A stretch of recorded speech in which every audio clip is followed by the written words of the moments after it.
One of the biggest mistakes I see people make when they're going through any sort of challenge is they decide either I succeeded or I failed, but they miss all that beautiful nuance in the middle and they miss the opportunity to learn and grow from the failures.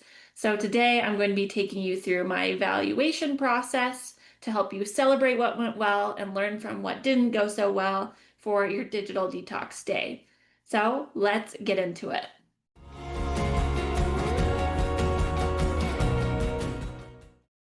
Hello, my name is Jessica Globe. I am a digital wellness coach. And if you missed the previous video, go back and watch it. It's a digital detox day prep. It's going to help you come up with your guidelines for the challenge and really customize it to you. Okay, I've yammered on long enough. Let's jump into the process with the first question, which you can pause the video and take as much time as you need to journal on it or just think about it. And that question is, what worked? And we're starting with this question because our brains have a negativity bias. We tend to go straight to what didn't work and making ourselves feel bad for it.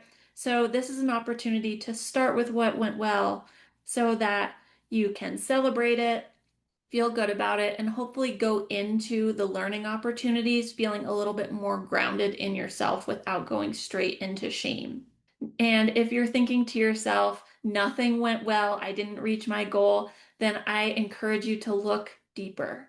What small part of the goal did you achieve? Were you able to reach a certain level of it? Like you didn't check your phone before noon and then afternoon you just checked it and checked it? That little space where you didn't check your phone where you normally would is a win, even if it wasn't your entire goal. You can also ask yourself what surprised you? What went better than you expected? Were there parts where you had planned for something to go wrong that didn't go wrong? And when things did go wrong, how did you respond? Were you able to repair the situation even just a little bit or modify things even just a little bit? That's a win. We're going for nuance here, and that's really going to help you in the next steps too, because we're not all or nothing. It's not all great and all terrible. There's definitely some gray area, and that's where all of the juicy stuff is. Step two is what didn't work, what didn't go so well. You can pause the video if you need some time to journal and think about this, but I want you to come at this with as much curiosity and self-compassion as you can find within yourself, because feeling shame about it and beating yourself up about it and holding it over your head isn't actually going to help you do better next time. It's just going to make you avoid doing the things that are going to make your life better.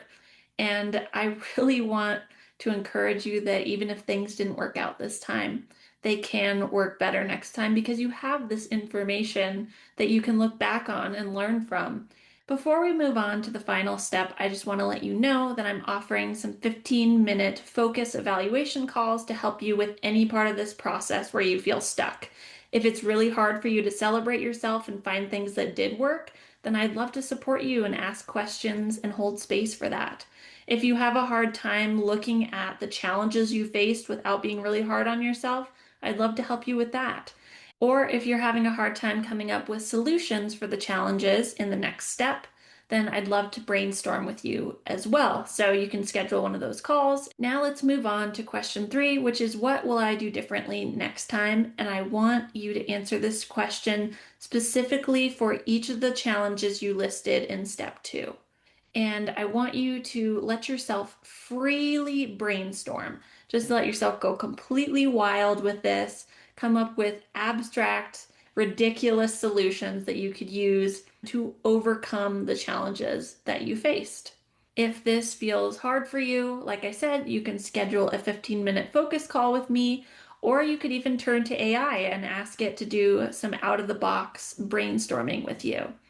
And then figure out which solution after you've done that feels most practical.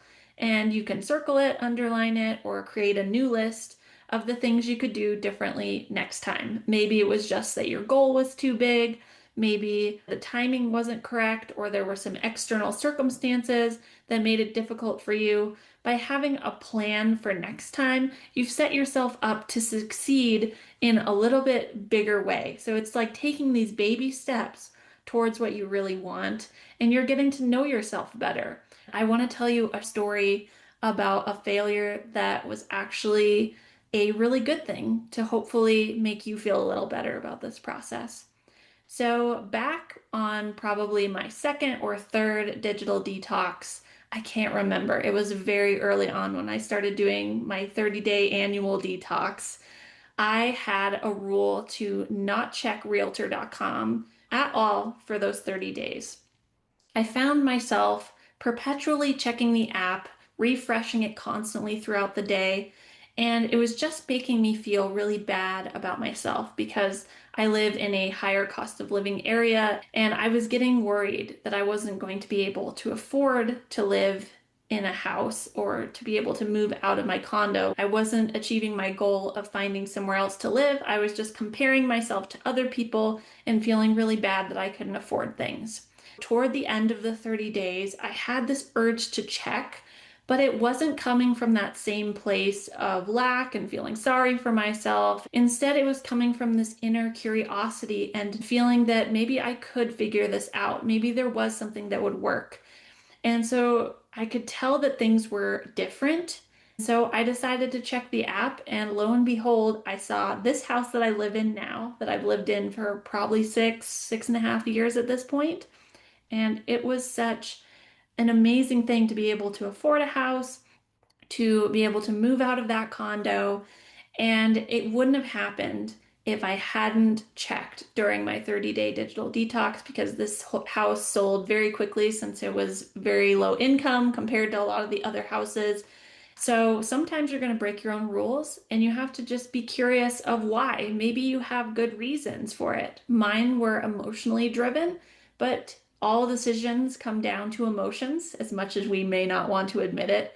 We are emotional creatures, and even decisions that seem logical do have an emotional component. So just be curious about what was the reason that I set this rule in the first place, and why did I break it? Did I have good reason to? Because sometimes you will have good reasons too. All right, that is everything for today. If you want to sign up for one of those focus calls, you can do that down below. And I look forward to seeing you next time. Take care. Bye.